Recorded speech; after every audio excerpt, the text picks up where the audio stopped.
গত বছর ঈদুল আজহায় সারা দেশে প্রায় 1,42,000 গবাদি পশু কুরবানি হয়। ধারণা করা হচ্ছে সামনের ঈদে এ সংখ্যা আরও লাখখানেক বাড়তে পারে। আর তা থেকেই সংগ্রহ করা হবে দেশের চামড়া শিল্পের অন্তত 60% কাঁচামাল। চামড়ার গুণগত মান ঠিক রাখতে ও পচন থেকে বাঁচাতে চামড়া ছাড়ানোর কয়েক ঘন্টার মধ্যেই সেগুলোতে দিতে হয় পর্যাপ্ত লবণ। এ কারণে লবণকে বলা হয় চামড়ার প্রাণ।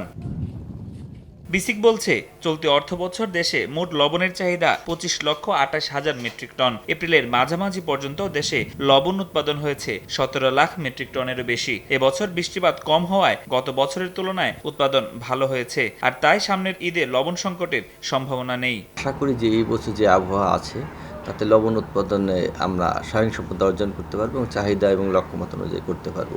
কোরবানি কিন্তু পশুর চামড়া সংরক্ষণের জন্য সেখানে 1 লক্ষ মেট্রিক টন মতো লবণ লাগে।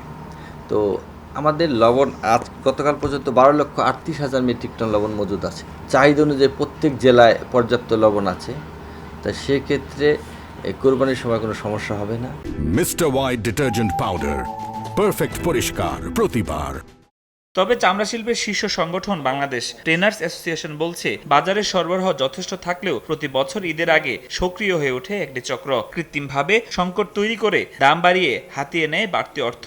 কিছু অসাধু ব্যবসায়ী আপনার কোরবানি আসার পূর্বেই আপনার লবণের দাম বৃদ্ধি করে ফেলে। বর্তমানে যদিও আপনার লবণের কেজি 15 টাকা, আমরা মনে করি সেটা সহনীয়, কিন্তু আগামী 1 মাসের ভিতরে দেখা যাবে যে এটা সিন্ডিকেট করে হয়তোবা কোনো কোনো ক্ষেত্রে 17 থেকে 18 টাকা 19 টাকা পর্যন্ত হয়ে যেতে পারে। তো আমরা চাই যে যাতে আপনার লবণের দাম কোনোভাবে বৃদ্ধি না হয়। তাই আগে থেকে সরকারি তদারকি বাড়ালে বাজারের কৃত্রিম সংকট ঠেকানো সম্ভব বলে মনে করে সংগঠনটি। ফরহাদুর রহমান, সময় সংবাদ, ঢাকা।